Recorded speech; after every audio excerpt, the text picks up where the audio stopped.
Well, hey there, everyone. Welcome to a special edition of the ATX Open Conversations. We are talking all things ATX Open. And listen, my guest today needs no introduction if you live anywhere in the Austin area. She is a little bit of a hometown hero, Peyton Stearns. Peyton, thank you so much for taking some time to chat. Of course, thanks for having me. All right. First of all, woo! You are coming back to the ATX Open. I mean, let's just start with that little celebration.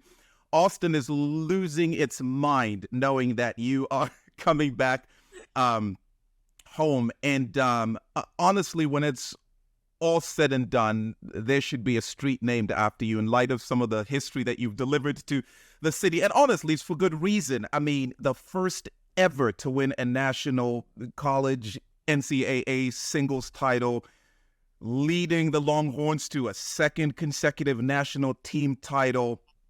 That's some epic stuff. So I've got to know, first and foremost, with all that you've delivered to Austin, do you still have to pay for a meal anywhere in the city?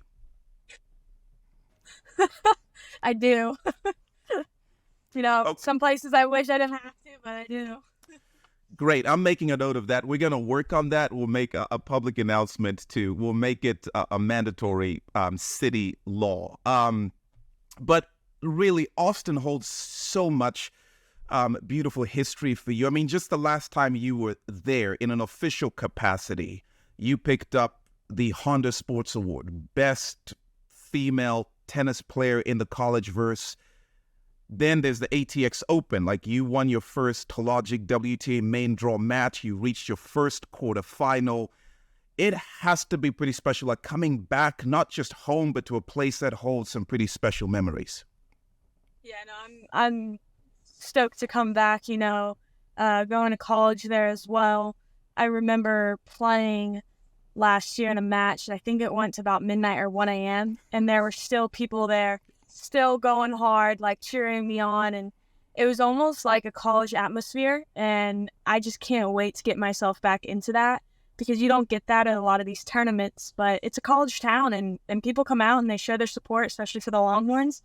So I'm really excited for that.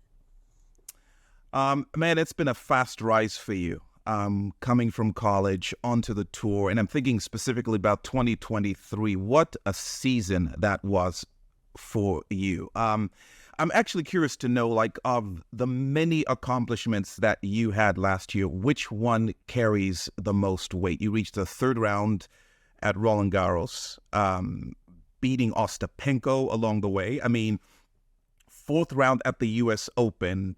My goodness, your final in Bogota, and then like number 43 in the world in the same year. I mean, how are you measuring kind of success as you look at last year? Is one of those the standout achievement, kind of the reminder of, how hard you've worked?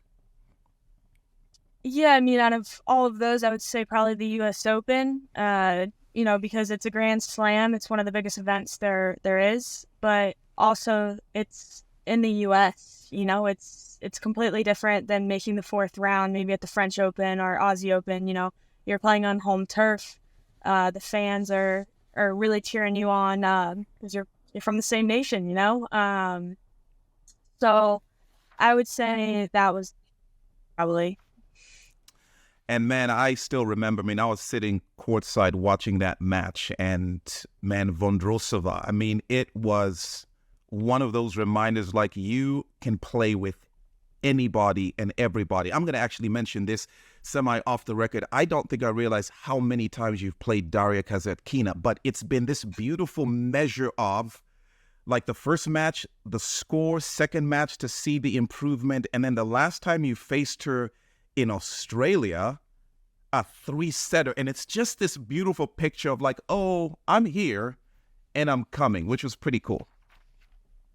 Pretty cool. Yeah, it's nice to see progress.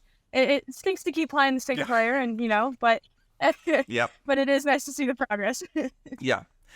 Speaking of the Australian Open, watching you play, you are a fiery, fierce competitor. intimidating, all business on court, which honestly I think is what made the moment at the Australian Open so beautiful. And for anyone who doesn't know or who hasn't seen it, again, playing Daria Kasatkina, she takes the first set, and then you do what you do. You fight back, and you are literally serving for the second set. And then there's a kid who's struggling, a ball kid struggling with the heat, and they go down, and you literally stopped on set point to take an ice towel to this kid. And, okay, you may not have won the Australian Open, but you won Australia. I mean, that was a beautiful moment. But what struck me was when I asked you about it, you said, like, of course, it's common sense. It's what anybody would do, which is just beautiful. And I've got to ask, like, where does that perspective come from? Yeah, I mean, growing up, my parents always taught me that treat others how you want to be treated. And that's kind of what I live by, because let's say I were to faint on court because of the heat, you would expect other people to come and help you. And, you know, when I didn't see the ball girl fall or stop. Actually, it was the ref. He went to go check on her. And I was a bit at first like, what's happening at set point? Like, why are we stopping? Like, I need to play. And I realized he was like, there's a ball girl. So I was like, okay. And no one was getting her any water or ice. And I was like, okay, if this was a player, they would be giving them water and ice like this, giving them attention. So I was like, someone get this girl some ice, get her some water, like have her cool off, because, you know, she's going to have a long week ahead. She's ball girling every day. You know, it's a lot of hours on court and you're standing there. And, you know, I think it's just common sense. You know, I would hope other players in my position would do the same. I think I beat Kasatkina to the chase there. I don't think she saw what was going on. But, yeah, I mean, if I were to do that, I would want someone to bring me some ice or water as well.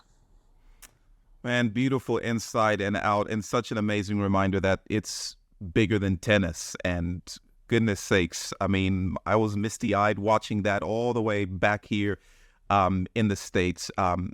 Pretty cool. All right, I've got to ask you just a couple more things. Help me understand this whole Dr. Peyton Doolittle, the American crocodile hunter. It's you seem to love wildlife, and frankly, it seems like the more likely an animal is to kill you, the more you enjoy hanging out with it. Has this always been something you've loved, or has like Florida done this to you? Would your mom say ever since she was a little girl, this has been her thing? I'm so fascinated by this. Yeah, I mean, I've always loved animals. I've always been an animal lover. You know, we've always had pets in the family. Growing up, I've lived with so many dogs. We've had turtles. We've had all sorts of turtles. We've had a snapping turtle at one point. And we've had a bearded dragon too. So I'm very familiar with lizards. I mean, I just love animals. You know, if you're hinting that there might be a snake on my court in Austin, I'm okay with that. You know, it's totally fine with me.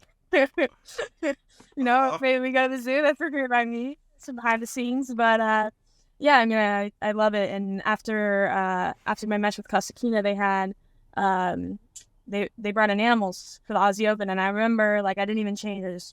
I went straight up there. I wanted to see these animals, and I was like, okay, are they gonna have any snakes? You know, I want to see a koala or kangaroo. And they had a snake. All right, I was so excited. They brought it out, and they're like, everyone was like, oh, a snake. Like they started walking. I was like, can I hold it? Like, I want to hold this. This is pretty cool.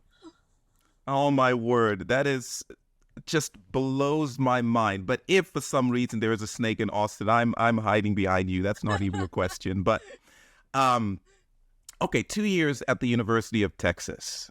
You probably got to know the city of Austin a little bit.